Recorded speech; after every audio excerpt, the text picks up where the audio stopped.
Chers téléspectateurs de DK News Africa, nous vous remercions sincèrement pour votre fidélité et votre confiance. Vous êtes chaque jour plus nombreux à suivre nos reportages, nos analyses et nos enquêtes en temps réel sur la situation sécuritaire et politique de notre pays, la République démocratique du Congo.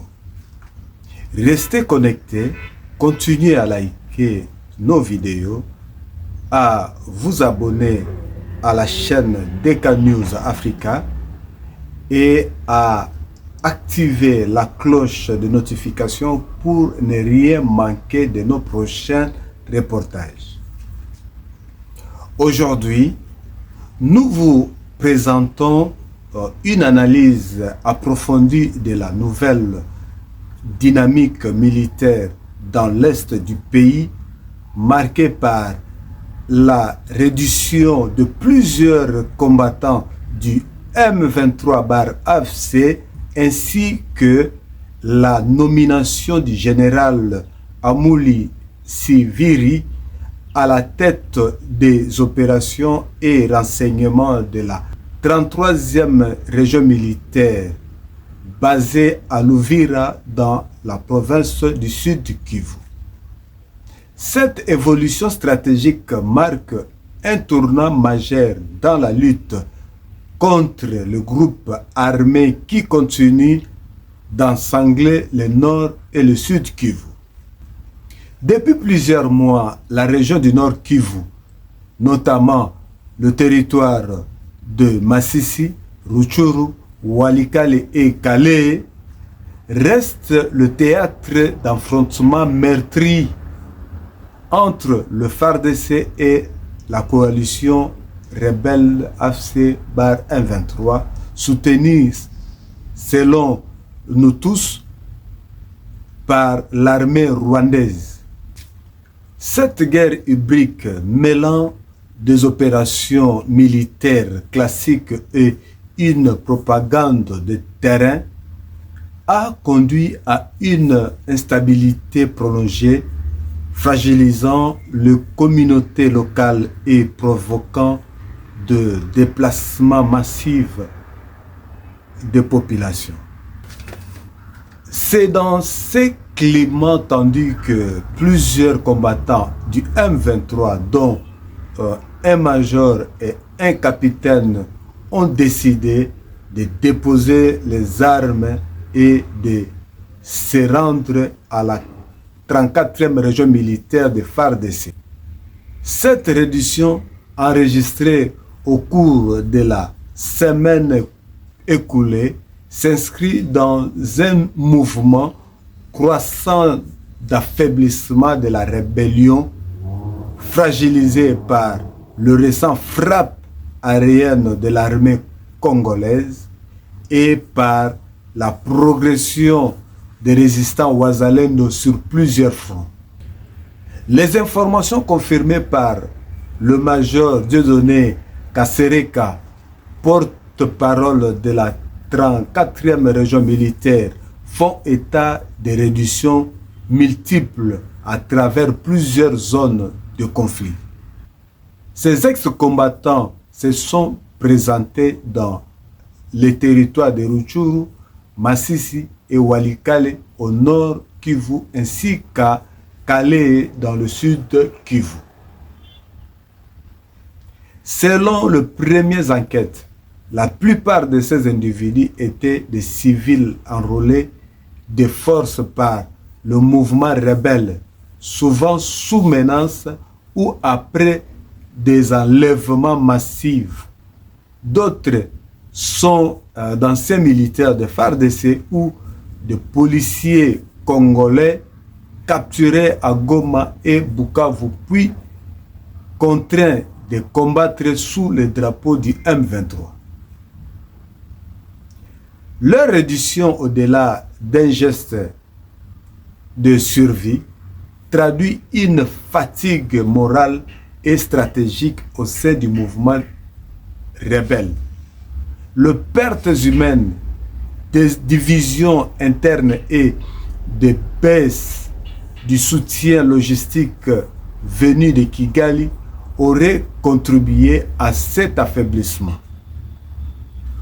Pour de nombreux analystes militaires, il s'agit là d'un signal encourageant qui pourrait marquer le début de la désagrégation progressive du M23-AFC. La nomination du général Amouli Siviri comme nouveau commandant des opérations et des renseignements OPES-Rance au sein de la 33e région militaire basée à Uvira est aperçu comme un redéploiement stratégique dans la lutte contre l'insécurité. Amouli Siviri, connu pour sa rigueur et son expérience dans les opérations de terrain, succède au général Olivier Gazita, dont la gestion avait suscité de vives contestations tant au sein de FARDC, chez le mouvement Wazalendo.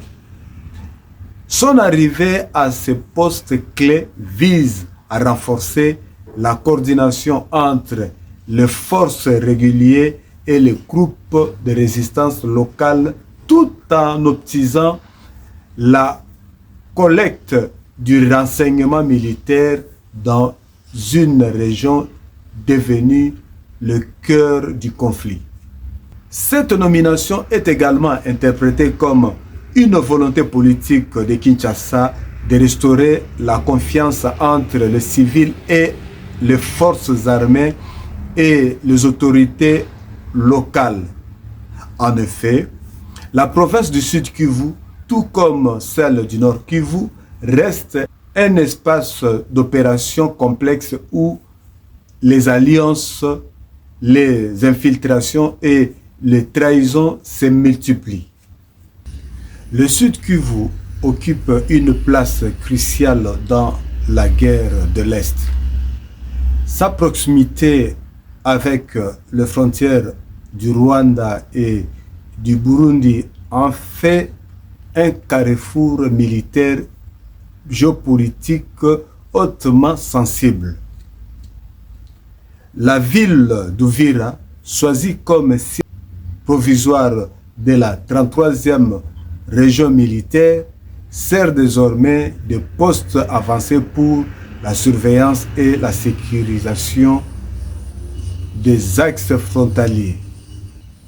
La mission du général Amouli Siviri consistera non seulement à empêcher l'expansion du M23 vers le sud, mais également à neutraliser les réseaux de renseignement ennemis qui opèrent dans la région. Cela suppose une restructuration profonde du commandement local et une synergie renforcée entre le FARDC et le Wazalendo. Si la récente réduction du M23-AFC constitue une victoire symbolique pour le FARDC, la situation sur le terrain demeure précaire. Les rebelles conservent encore plusieurs bastions dans une zone montagneuse de Massissi Rutshuru où ils bénéficient d'un terrain difficile d'accès. De plus, les frappes aériennes et les offensives terrestres, bien qu'efficaces, provoquent souvent des mouvements massifs de populations civiles, accentuant la crise humanitaire.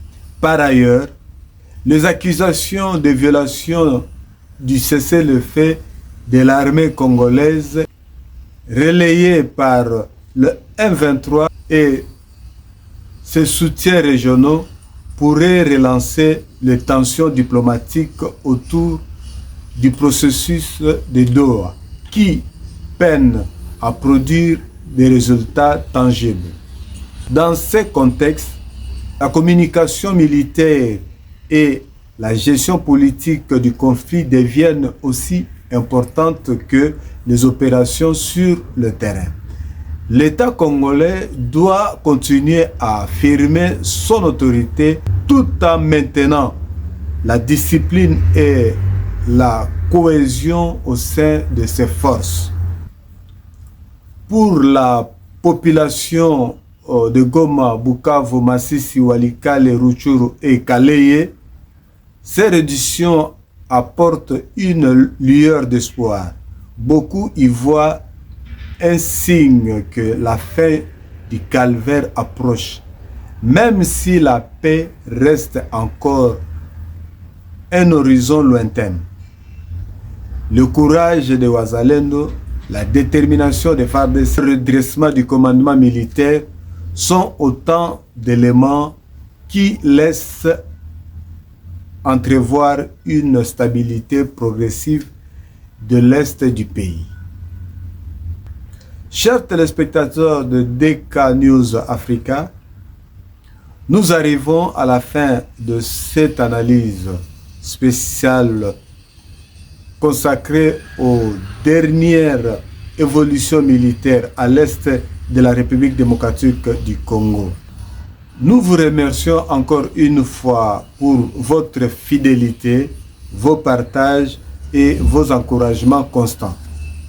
Continuez à aimer nos vidéos, à vous abonner à notre chaîne DK News Africa et activer la cloche de notification pour être informé en temps réel des actualités congolaises, africaines et internationales.